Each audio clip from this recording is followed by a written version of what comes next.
하나님께서 아브라함에게 그 언약을 세우시면서 축복하신 것을 볼 수가 있죠.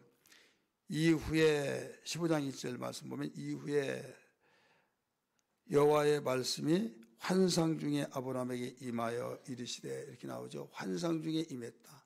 근데 어떤 때 그랬느냐? 이후라는 것은 지금 14장 이후에 14장은 그 4개국과 5개국이 서로 연합군들이 싸우고 있었어요. 이 4개국을 5개국들에게 조공을 바쳤는데 배반을 했어요. 우리 뚫뚫 뭉쳐서 언제고 이렇게 날마다 구실거리고 농사지어서 그들에게 그 바쳐가면서 종이 돼야만 하느냐. 우리 힘을 합하자. 우리 거기서 돌아서자. 그래서 그러자 의기투합을 하고 했더니 결국은 이기할 텐데 져버렸다 이거죠. 소돔과 고모라가 위치해 있는 조카도 또 거기에 사로잡혔죠. 보고를 두고 달려가서 자신이 318명의 가신을 드리고 접으셨던 이런 일들, 그 일이 있고 난 후에 하나님께서 환상 중에 말씀을 했어요. 왜 그렇게 말씀하시느냐? 이때 굉장히 두려웠어요. 왜 그들이 또 감히 일개 개인이 우리를 무너뜨려 우리는 자존심 때문에 이건 있을 수 없다 해서 언제 쳐들어올지 모른다고 하는 사실, 이런 걸 얼마나 두렵겠습니까? 그 두려움에 있은 후에 이거예요. 그래서 그렇게 하면서 나날을 보내고 있는데 어느 날 하나님께서 환상 중에 아브라함이 임했다 이거죠.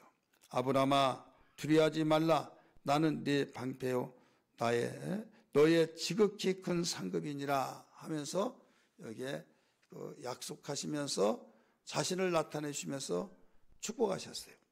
그래서 여기에 하나님은 아브라함에게 무슨 언약으로 축복하시느냐?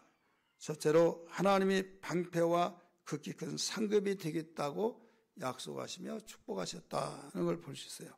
어느 때 가장 두려울 때, 두렵고 무섭고 강하게 가서 끄집어내서 승리했지만은 한 번으로서 승리는 했지만은 그 다음에 모두 닥쳐올 것을 생각해 볼 때 얼마나 두렵겠느냐.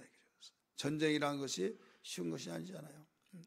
그래서 그런 나날을 그렇게 보내고 있을 때 그 심중을 알기 때문에 하나님이 찾아주셔서 환상 중에 말씀하셨다. 여러분 오늘 우리는 이 세상을 살아가면서 깊은 일도 있지만은 힘든 일, 두려운 일들이 얼마나 많습니까? 이 두려움이 있을 때마다 하나님께서는 모르는 것이 아니라 다 아시고 우리에게 내가 너의 큰 상급이 될 것이다. 내가 있으니 나는 너의 방패가 될 것이다 하시면서 우리에게 언약하시고 있는 것을 믿으시길 바랍니다. 왜냐하면 이 말씀은 아브라함에게 말씀하시는데 아브라함의 자손에게 동일하게 약속하신 말씀이라는 걸 믿으시길 바랍니다. 혈통적으로는 우리는 이방의 아브라함과 아무런 관계가 없지만은 예수님을 통해서 이어져서 영적 아브라함의 자손인 만큼 똑같이 아브라함에게 그 환상 중에 나타나신 언약으로 우리에게 축복하시고 우리에게도 지금 유효하다는 걸 기억하면서 두려워했을 때, 무서워 떨리고 어찌할꼬 이러지도 저러지 못할 때 우리 주님께서 가장 그 적절한 게 처방이 되어지는 말씀, 거기에 1절에서 가르쳐 준 겁니다. 아브라함아 할 때 여러분 홍길동아 두려워하지 말라. 두려워하고 있는 실정에 있기 때문에 두려워하지 말라는 거예요. 나는 네 방패요. 예, 하나님이 막아주신다는 거예요. 너를 아무리 여러 연합군이 너를 침범하고 너를 도전하고 공격한다 할지라도 내가 누구냐? 내가 너를 막아주는 방패가 되어주겠다 이겁니다. 그리고 너의 지극히 큰 상급이니라 하면서 약속해 주셨고 여기에서 우리에게 두려움을 모두 해결해 주는 말씀이라는 걸 기억하면서 우리가 소망 중에 생활해야 될 줄 믿습니다. 이때 아브라함은 상황적으로 볼 때는 도저히 그렇게 되어질 수가 없어요. 그런데 하나님은 이런 말씀을 해주시면서 여기에서 어떤 말씀을 하신가 하면 네 자손에게 이런 축복을 또 계속 주겠다. 하나님께서 아브라함에게 밖으로 나가서 이 하늘의 별을 보여줍니다. 또 셀 수 있느냐 하면서 셀 수 없는 걸 아시고 내가 이와 같이 네 자손에게 이렇게 되게 이 자손을 이 벨게스와 같이 되게 해주겠다. 네 자손들을 이곳에 두겠다. 이런 말씀을 하셨어요. 이때 이걸 믿었습니다. 믿었을 때에 하나님 그것을 의로 여기셨다. 6절 보시면 아브라함이 여호와를 믿으니 여호와께서 이를 그의 의로 여기시고, 그래서 우리는 하나님 말씀을 믿는 그에게는 모두 의롭다함을 얻는다는 걸 믿기 바랍니다. 여러분, 사람의 말도 믿지 못하면 상대가 기분 불쾌해서 함께 할 수가 없잖아요. 함께 상대로 어떤 큰 일을 할 수 없잖아요. 우리 힘을 앞에 이렇게 합시다. 해서 그 모든 계획을 이야기하고 함께 거기에 힘을 모으고, 그런데 믿을 때만이 되어지지 불신할 때는 함께 할 수 없잖아요. 사람의 일도 그러하거늘, 보이는 사람의 일도 그러하거늘, 보이지 않는 하나님이 말씀하실 때 기분 좋으면 믿습니다. 기분 나쁘면 그걸 어떻게 믿어? 문만 열고 나가면, 여러분 예배당에서 예배 드릴 때 말씀을 듣고 찬송 부르고 예배할 때는 믿어진데, 문만 열고 나가면 보이는 것들이 많고 소리 나는 것들이 많고 생각하는 것들이 밀려올 때 순간에 무너지잖아요. 그래서 사람의 취약점이 뭐냐면 보이는 곳에 치우친다는 거죠. 하나님은 보이지 않는 분입니다. 우리의 신앙의 대상은 보이지 않는데, 보이지 않는 하나님이 우리에게 약속으로, 말씀으로 약속하시는데 이걸 믿어야 하는데, 들을 때는 믿어진데 문 열고 나가면, 돌아서면 벌써 의심이 찾아온다 이거죠. 의심이 찾아오면 그걸로 찾아온 거 끝나느냐? 두려움이, 염려가 생기죠. 불안이 와요. 그러면 두려우면 형벌이 떠나오고, 그러면 결국 망하는 거죠. 하나님은 망하기를 원치 않잖아요. 그래서 하나님을 믿는다고 하는 거, 이건 굉장한 능력이요 하나님의 큰 축복입니다. 그래서 아브라함이 첫 번째부터 75때 불렀을 때 네 자손을 내가 주겠다, 이 땅을 네 자손에게 주겠다, 이런 말씀을 했을 때 믿었어요.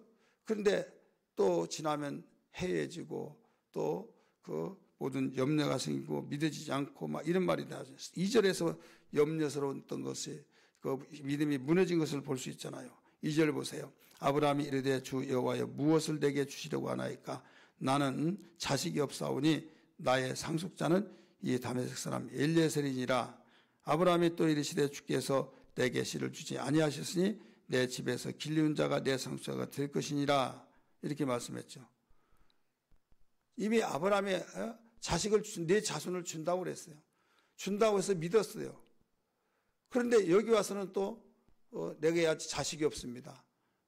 내 상속자 똑똑한 엘리에셀을 내 상속자, 내가 종을 상속자로 삼아서 모든 재산 다 물려주겠습니다.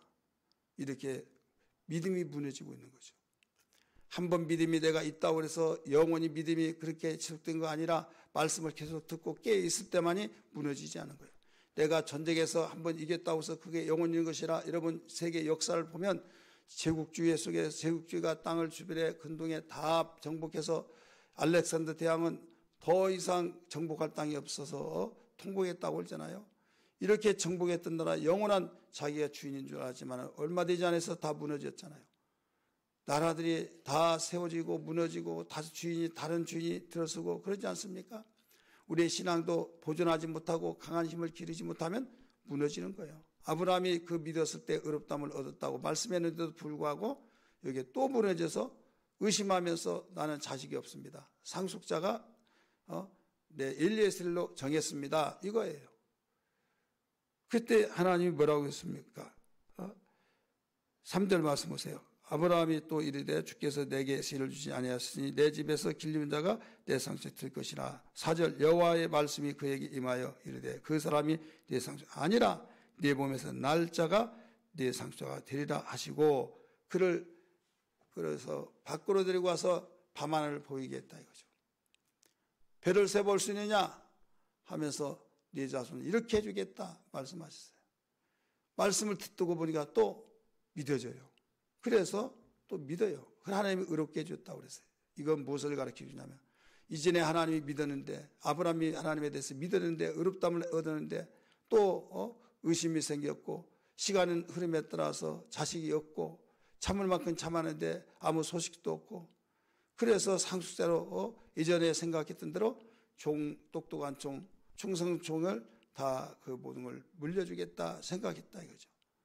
그럴 때 하나님이 또 나타나셔서 네 방패가 되어주겠다라고 하시고 내가 큰 상급이 되게 해주겠다 했을 때 여기에서 또 믿었어요. 오늘 우리가 계속 말씀을 듣지 않으면 믿음은 순식간에 무너집니다. 하나님 말씀이 계속 듣고 또 듣고, 그래서 성경을 집에서도 읽고 묵상하고 교회에서 하나님 말씀 잘 듣고 잘 배우고, 그래서 항상 근신하라 깨어라, 이 말은 긴장을 늦추지 마라, 너 골몰하라 이거예요. 다른 거 세상 염려 근심을 골몰하면 집착이 오고 불안초조 속에서 우울증이 오고 결국 미쳐버린 사람이 되지만은 하나님 말씀에 집착하고 하나님 말씀에 골몰하면 성령으로 충만하고 하나님이 함께 역사하시고 깨어있는 사람이 되어서 살리는 생명이 풍성하는 역사가 있는 것을 믿으시길 바랍니다. 할렐루야. 그리고 여기에서 어떤 말씀이 주어진가 하면 하나님께서 그렇게 약속하실 때 믿으니까 하나님이 어렵게 여겨 주셨잖아요. 이때 이런 말씀을 했어요. 내가 무엇으로 이 소유, 이 땅, 모든 땅이 얻어질 수 있습니까? 이미 가나안 원주민들이 있는데 그들이 눈이 시퍼렇고 무기를 가지고 나는 나그네로서 초라하고 숫자도 없고, 그런데 내가 어떻게 이 땅을 얻을 수 있습니까? 하나님께 물어봤어요. 우리 성경 한번 또 읽겠습니다. 7절 말씀 보세요. 8절 말씀 볼까요? 시작. 그가 이르되 주 여호와여, 지금 아브라함이 하나님께 물어봅니다. 주여, 내가 이 땅을 소유로 받을 것을 무엇으로 알릴까? 자기 상황적으로 볼 때는 자기의 자식들이, 이 자손들이 이 땅을 얻을 것이다, 내게 줄 것이다, 자손에게 줄 것이다 그랬죠. 근데 318명도 긴장을 늦추지 않고 훈련시키고 계속 그 정신을 차리게 하지 않으면 가나안 원주민들이 완전히 눈을 부릅뜨고 집어삼키려고 하는데, 왜? 굴러온들이 박힌 돌을 빼냈다, 이런 심정으로 투기 질투하잖아요. 이방에서 어디서 어느 날 나타나더니 자기들보다 더 잘 되고, 잘 되니까 빼앗아간 것 같고, 그래 얼마나 위험스럽습니까? 그래서 어떤 이유로 어떻게 무슨 연고로 줄 수 있습니까? 그랬어요. 이때 하나님께서 말씀하십니다. 9절 시작. 여호와께서 그에게 이르시되 나를 위하여 3년 된 암소와 3년 된 암염소와 3년 된 숫양과 산비둘기와 산십비둘기 새끼들을 가져올지니라. 여기에서 제물을 가져오라 이거예요. 그래서 제물을 통해서 그 제사를 드리고 난 뒤에 하나님께서 말씀하셨어요. 자상하게 말씀하신 내용이 그 이후로 계속 나옵니다.